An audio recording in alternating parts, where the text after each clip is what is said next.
On a créé une laiterie en 2015 en direct des éleveurs. On a voulu travailler notre produit de A à Z, du coup de la production jusqu'à la commercialisation. Mon lait, non seulement je le produis, mais je le transforme et je vends moi-même.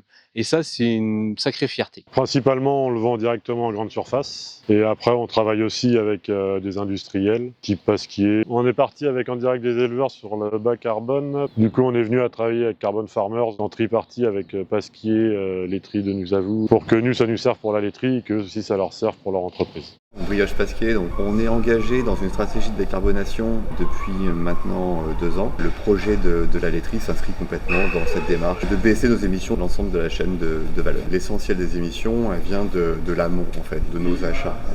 En grande partie du beurre, donc du lait. S'il n'y a pas d'éleveur, il n'y a pas de lait, il n'y a pas de lait, il n'y a pas de beurre. Donc c'est le maillon essentiel en fait. Le carbone, c'était assez abstrait au début pour nous. On en entend beaucoup parler, c'est très vaste, ça comprend plein de domaines. Nous, on s'en faisait un petit peu un monde, on avait peur que ce soit un peu compliqué de compiler toutes ces données. Et en fin de compte, ça s'est très bien passé.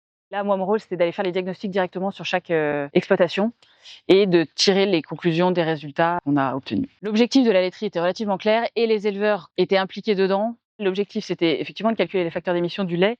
On avait une idée a priori en se disant que c'était probable que les exploitations aient des résultats qui soient plutôt bons, mais la réalisation des bilans carbone a confirmé ce qu'on pensait. L'efficacité se retrouve sur tous les volets des exploitations, quoi. À la fois sur production, à la fois sur performance carbone et puis à la fois sur équilibre global des fermes.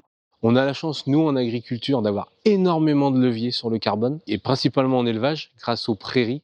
Principalement sur l'exploitation, on cherche de la protéine dans les fourrages qu'on récolte. Et même pour les rotations en fait, sur les cultures, les légumineuses sont quand même assez favorables. Sur ces exploitations-là, les leviers étaient assez variés parce que les typologies d'exploitation sont assez variées. Et puis surtout, il a fallu aller creuser pas mal sur des leviers plus techniques qui sont donc plus difficiles à mesurer mais qui s'accompagnaient de pas mal de baisses. On est sur des exploitations avec des facteurs d'émission qui sont plutôt bas en initial et sur lesquels on arrive quand même à aller chercher pas mal de baisses à 5 ans.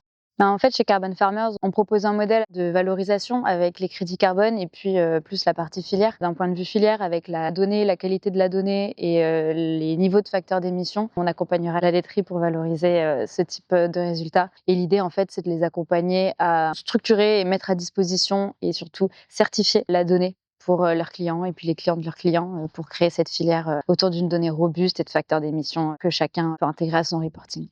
Il faut accompagner ces éleveurs dans leur transition, qu'on soit dans un accompagnement de long terme pour qu'on puisse voir les trajectoires de progrès et valoriser le travail de chacun. Et ça passe par des primes, un premium que l'on paye aux éleveurs.